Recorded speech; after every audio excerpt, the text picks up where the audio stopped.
এক লোক খুব সুন্দরী এক মেয়েকে বিয়ে করেছিল। বিয়ের পর ওই ব্যক্তি তার বউকে প্রচন্ড ভালোবাসতো।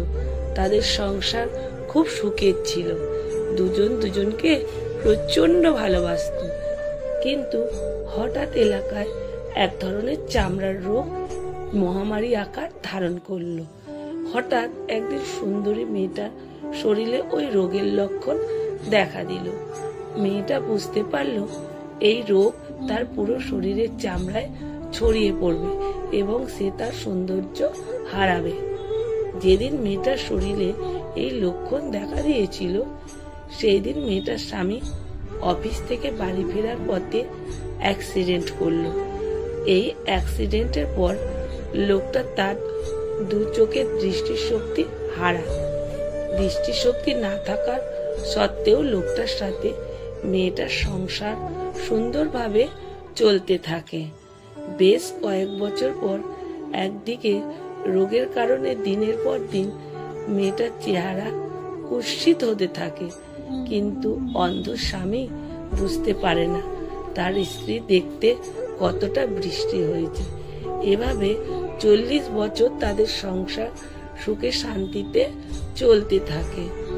তাদের 40 বছরের সংসারে ভালোবাসার সুখ, পরস্পরের নির্ভরশীলতা একই রকম ছিল, যেন তারা সদ্য বিবাহিত দম্পতি। এভাবে চলতে চলতে একদিন বৃদ্ধ মহিলা মারা গেল। স্ত্রীর মৃত্যুতে অন্ধ লোকটা খুবই দুঃখ পেল, ভেঙে পড়ল। কিন্তু দুনিয়াবী জীবনে কোনো কিছুই চিরস্থায়ী না। সবাইকে একদিন না একদিন ইহকালের জীবন ছেড়ে আখির রাতের জীবনে চলে যেতে হবে।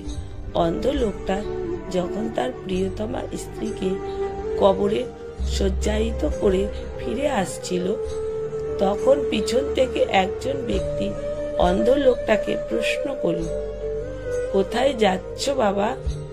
অন্ধ লোকটি উত্তর দিল, সে বাড়ি ফিরে যাচ্ছে, যে বাড়িতে তার স্ত্রী এত বছর তার সাথে সংসার করেছে।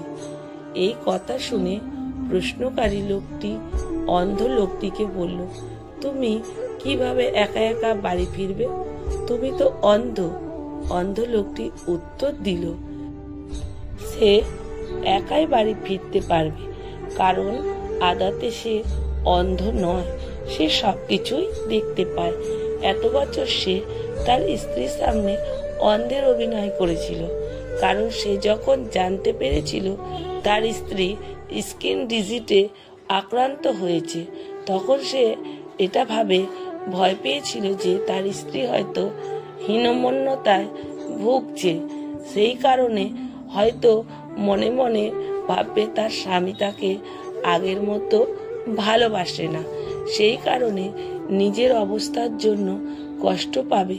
তার স্ত্রী যেন নিজেকে কখনো ছোট অযোগ্য না ভাবে, তাই সে 40 বছর একইভাবে স্ত্রীকে ভালোবেসেছে অন্ধের অভিনয় করে। লেখা সংগৃহীত, পাঠে অনিতা ভট্টাচার্য। ভিডিওটা যদি ভালো লেগে থাকে বন্ধুরা প্রচুর প্রচুর শেয়ার করবেন। আমার ভালোবাসা আপনাদের জন্য রইল।